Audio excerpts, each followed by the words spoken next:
for tuning into our podcast, Canal Days, what life was like in the industrial Connecticut River Valley of Massachusetts. I am your host, Carrie, and joining us today is Holyoke's very own local historian and creator of the historical tours of Greater Holyoke, Robert Como. He personally offers and leads public and private tours, as well as presentations of historical sites within communities throughout the state of Massachusetts. Currently, the communities he has chosen to focus on this year are Holyoke, Chicopee, South Hadley, and East Hampton, and also Granby and Amherst as well. His tours spotlight the local canals, reservoirs, cemeteries, and churches, as well as various parks, streets, and selected historical houses within each community. Today's episode will be discussing the Grace Church, located in Holyoke, Mass. So, where exactly in Holyoke is this church located? It's on officially Cabot Street, but at the corner of Ray Street. It's at the southeast quadrant of that particular intersection.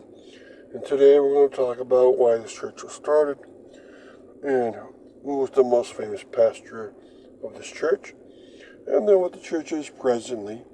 The church is very close to the second level canal. It's right across the street. So it's one of the canal churches.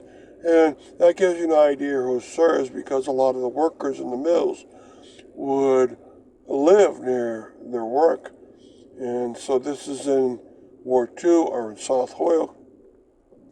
A lot of people that went to this church would have been Protestant workers who were Congregationalists. And it was started for them, and we'll talk about that along the way. Now, it's still there, it's still in good shape, has a social hall attached to its side, and it's a nice little church. It looks a lot like a Congregational church because it's small. It's in the Gothic Revival style, and it's still in great shape. Everything is nice and trim, and we'll talk about why it was started up. And why was this church started? Okay, it was started because the Congregationalists in Holyoke thought that they needed a third church. Now, it's not called the Third Congregational Church of Holyoke.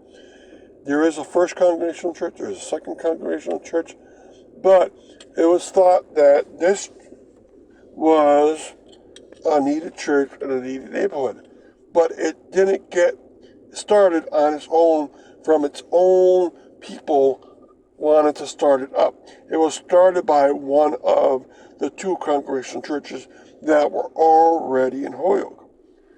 And in particular, it was started up by the First Congregational Church, who wanted to expand downwards into the lower wards. And so they came up with a name that's very typical, the Grace Church, Grace Congregational Church. Usually when there's a church that comes out of one of the established churches, they don't give it the name like the third, because that would be a third group that comes around independently. And so it was called the Grace. And that event happened in 1879, and they started off in a small little wooden cladded building. Not this one here, of course. And this one here was built 1895. And the cornerstone tells you that 1879, 1895. 1879 is when the Grace Congregational started, had an organization on its own. And 1895 is when the structure was built up. And it's quite beautiful. And I invite you to go see it on your own. It's partly made with long meadow brownstone around the stained glass windows, which are very big, and around the louvered midsection. It's made out of slate on its roof and its steeple, and then it's a brick facade along all the sides of it. Now, the social center itself of this building is towards the left side, right, and it has a parking lot towards the back. And really quick, before we continue with the rest of our interview, just to fill our listeners in, if you want to sign up for any of his various tours or find out more information, you can check out his website at holyokecanaltour.org. And there you can find videos and podcasts of the stops along each of his tours, as well as photos and text of the historical sites throughout as well. And for private tours and other inquiries, you can email him directly at bobcat4214, capital B, @yahoo.com. And his tours make for fun, educational, outdoor activities for families and group parties. So getting back to our interview, who is Edwin Robinson? All right, Edwin Robinson is the most popular pastor here. His official title is Reverend Dr. Edward Bradford Robinson. He stayed at this Grace Church for a very, very long time, and he wrote the history of the church itself. I have the book still. Someone gave it to me like 15 years ago, and I've kept it. It's so well written. Edward Robinson, wrote the history, and it's excellent. And he lived from 1873 to 1952. He's got his doctorate, and his daughter, Dorothy Robinson, is also a reverend. I don't know where she was the reverend, but she got a minister degree. Now remember, you have to go to undergraduate school 4 years, and then in the Protestant religion, you have to go at least 2, sometimes 3 more years. After that, they get a degree, a minister's degree. And the father himself got a PhD, and he's very well written.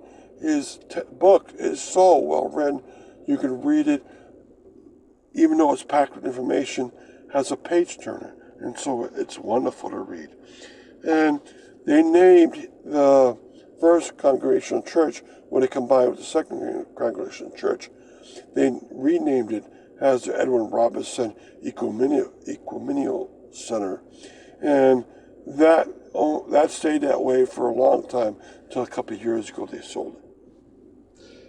And what is this church like presently? Okay, it's in great shape. It's now used by another group, so it's not a Congregational Church anymore. It's the Christian Pentecostal Church, or officially Iglesia Cristiana Pentecostal. It's Reverend nowadays Hector Velasquez, and it's very popular. Has masses on Sunday in the morning, but then every other day of the week it has evening mass. And it's still very well maintained for itself. It's in great shape, whether inside or outside. And so that's a great sign. And a lot of Holyoke history is there. And all its congregational churches, the first Congregational Church started out on Northampton Street in a couple additions, but is now on Pleasant Street. It's in fine shape. The second Congregational Church started across from City Hall, but then moved in the 1880s to Maple Street, and that's in fine shape. At one time, they were all united. Nowadays, there's only one of the Congregational churches left where they meet anymore, and that's the Second Congregational Church. And so, it's still a fine building. It's still used for religious events. Thank you. And thank you, Robert, for educating us on your tours and historical topics of your expertise. And we want to thank our listeners for tuning in. And you can check out a large selection of other podcasts on his website, as well as on SoundCloud.com. And be sure to stay up to date with new podcasts and videos posted daily.